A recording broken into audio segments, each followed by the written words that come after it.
How much juice? I don't know if you guys remember those old AA batteries from the 90s.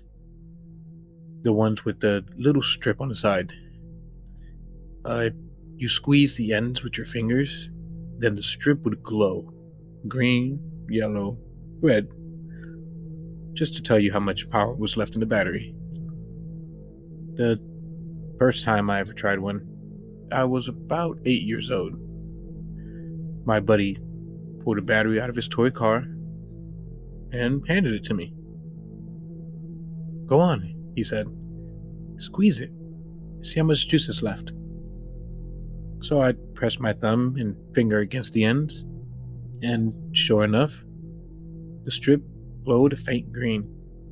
Half power, not dead. He laughed. Squeeze harder. If you press harder, then you can make it light up more.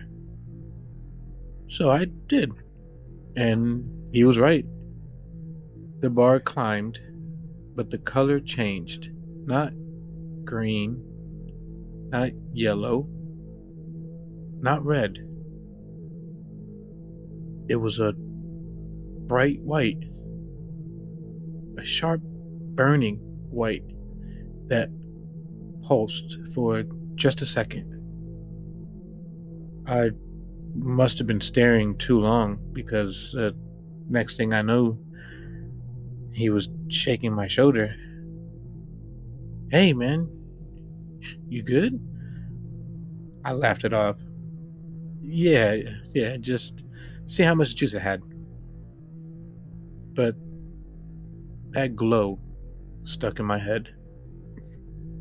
Like it had burned itself into my eyes.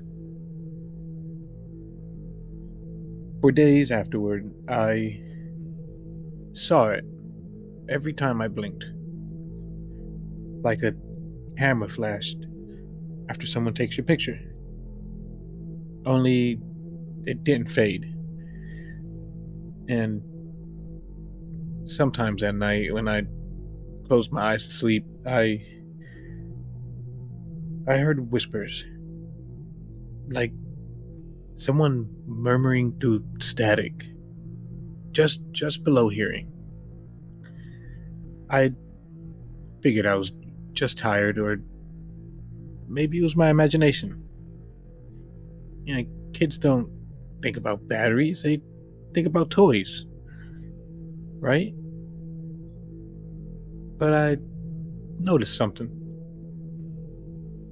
The kids who played with those batteries a lot, I saw a change.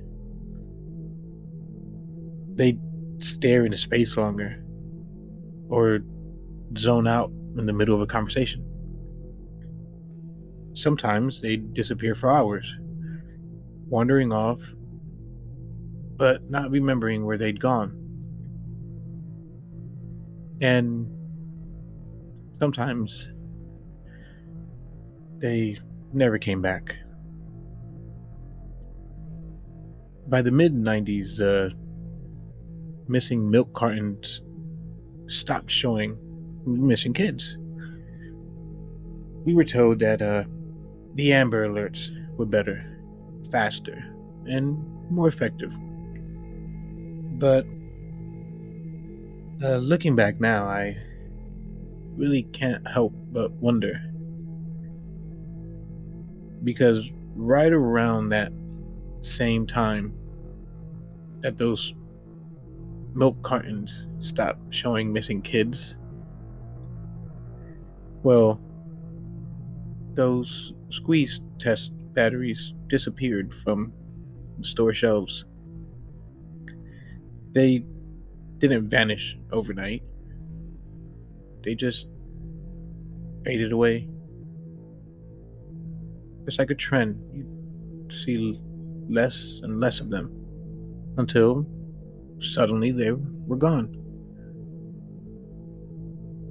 If you're listening right now, I bet you never even noticed. Did you? If you know the batteries I'm talking about, I bet you totally forgot about them until I mentioned them. And if you're wondering why you didn't notice when they stopped making them, well, that's the point. The official story: costly, patents, accuracy. Quote, people don't need them anymore. But that's not the truth.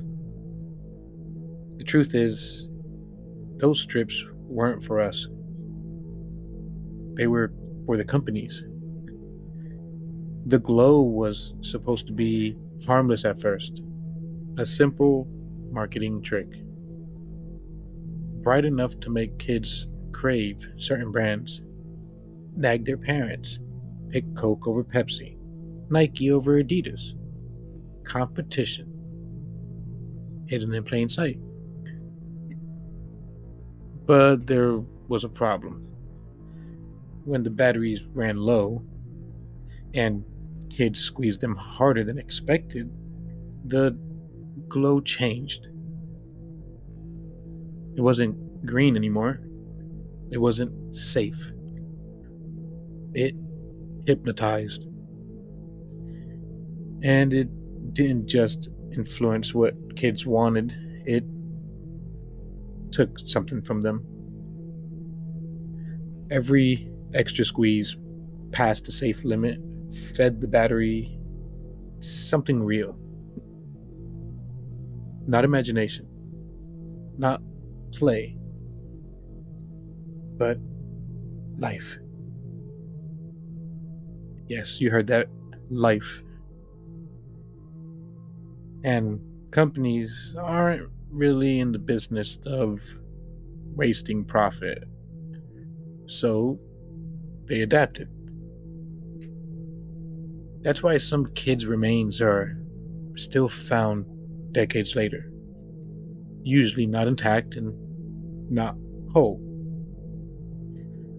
because they weren't killed in the way that we think they were.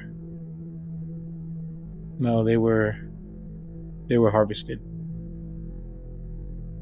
Every bone, every organ, every drop of blood was preserved for as long as possible, stretched out, used until the last usable piece was gone. And once it was useless, discarded like trash, left in fields, basements, even landfills. When Amber Alerts launched in 1996, it became a problem. Disappearances were too visible, too fast, and patterns could now be tracked. So the companies pulled the plug, but quietly. They stopped making Power Check and switched back to just plain old batteries. But here's the part nobody really talks about. What do you think is in those batteries? Why do you think the big brands last longer than the cheap ones? Why does a dollar store battery die in a week, but Duracell powers through for months? Chemistry, maybe? Efficiency? Or it could be advanced science. I mean, it's a new era. But it's not. It's neither. It's because they're still using it. Still using us. Grounded down, preserved, processed. Human DNA inside every single pack. That's why your flashlight still works after a storm. Do you remember the last time your batteries died in your remote? It's because you're not just buying batteries. You're buying children, humans. And me? Well, I didn't escape. I was actually one of those kids who stared too long. One of those who squeezed too hard. And my whole life since, it's just been borrowed time. Kept alive on charge that isn't mine. And if you're holding your phone right now, can you feel that? The warmth? Take a break before you can't. Because they're in everything. But unfortunately, it's too late for me. So when my eyes close, I still see that glow at night. And it gets brighter and brighter every day. Because my juice, well, you see, my juice is almost gone.